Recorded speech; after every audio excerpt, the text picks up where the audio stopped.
Hi friends, welcome to Charan's food zone. நம்ம இன்னைக்கு உடம்புக்கு ரொம்ப ஆரோக்கியத்தை தரக்கூடிய ராகி ரொட்டி எப்படி ரொம்ப சாஃப்டாகவும் டேஸ்ட்டாகவும் செய்யலாங்கிறத பார்க்கலாம் வாங்க. வீடியோக்குள்ளே போகிறதுக்கு முன்னாடி நம்ம சேனலை மறக்காமல் சப்ஸ்கிரைப் பண்ணிவிடுங்க. வாங்க வீடியோக்குள்ளே போகலாம். ஃபஸ்ட்டு ராகி ரொட்டி பண்ணுறதுக்கு 1 கப் ராகி மாவு எடுத்துக்கோங்க. 1/2 டீஸ்பூன் உப்பு, 1/2 டீஸ்பூன் சீரகம் சேர்த்துக்கோங்க. அப்படியே பொடி பொடியாக கட் பண்ணின ஒரு பெரிய வெங்காயம் சேர்த்துக்கோங்க. 1 டீஸ்பூன் அளவு துருவிய இஞ்சி, கொஞ்சம் கொத்தமல்லி இலை, கருவேப்பிலை இலை, கட் பண்ணின ஒரு பச்சை மிளகாய் சேர்த்துக்கோங்க.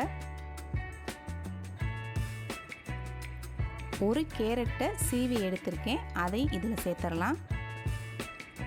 இதெல்லாம் சேர்த்து நல்லா ஒரு முறை மிக்ஸ் பண்ணி விட்டுருங்க.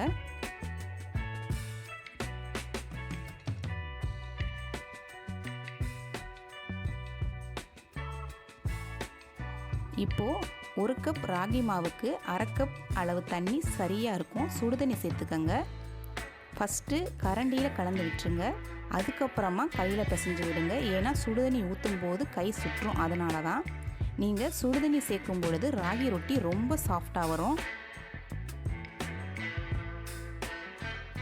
இந்த மாதிரி நல்லா கலந்து இந்த பக்குவத்துக்கு பிசைஞ்சு எடுத்துக்கோங்க.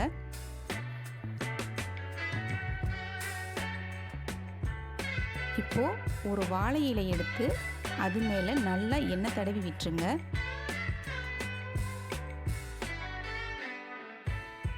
அதுக்கு மேலே ஒரு உருண்டை அளவு பிசைஞ்சு வச்சுருந்த மாவை எடுத்து வச்சு நல்லா தட்டி இந்த மாதிரி எடுத்துக்கோங்க. இடையில் லைட்டாக தண்ணி தொட்டு தொட்டு தட்டி எடுத்துக்கோங்க. இப்போது ஸ்டவ் ஆன் பண்ணி தோசைக்கல்லை வச்சுக்கோங்க. தோசைக்கல் காஞ்ச உடனே 1 ஸ்பூன் எண்ணெய் ஊற்றிட்டு நம்ம தட்டி எடுத்து வச்சுருக்கிற ரொட்டியை அப்படியே இலையோடு தோசைக்கல் மீது போட்டுருங்க. போட்டுட்டு உடனே இலையை எடுக்காதீங்க. 1 நிமிஷம் விட்டு அதுக்கப்புறமா இலையை எடுங்க. இப்படியே ரொட்டியை முன்னும் பின்னமாக பெரட்டி போட்டு வேக விட்டுருங்க. இடையில தேவைப்படும் பொழுது கொஞ்சம் எண்ணெய் சேர்த்துக்கோங்க. அப்போ தான் டேஸ்ட்டாக இருக்கும்.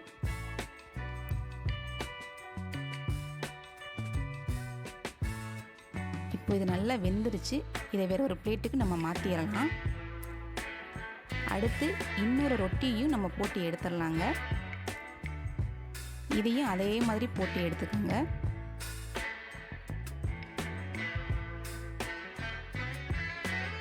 இப்போ இதை பெரட்டி போட்டுடலாம். இந்த மாதிரி மூடி வச்சும் கூட நீங்கள் வேக வைக்கலாங்க. இல்லை ஃபஸ்ட்டு போட்ட மாதிரியும் போட்டு எடுக்கிற மாதிரி இருந்தாலும் எடுத்துக்கலாம். இப்படி மூடி வச்சு வேக வைக்கும்போது ரொட்டி ரொம்ப சாஃப்டாக வரும். இது மாதிரியே எல்லாத்தையும் போட்டு எடுத்துக்கோங்க. இப்போ இது வெந்துருச்சு. வேறு ஒரு பிளேட்டுக்கு நம்ம மாற்றிடலாம். இப்போ பாருங்கள், இது எவ்வளோ சாஃப்டாக வந்திருக்கு. நல்லா தோசை மாதிரியே வந்திருக்குங்க.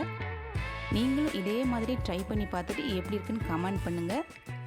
இந்த வீடியோ உங்களுக்கு பிடிச்சிருந்ததுன்னா மறக்காமல் லைக் பண்ணுங்கள், சப்ஸ்கிரைப் பண்ணுங்கள், ஷேர் பண்ணுங்கள்.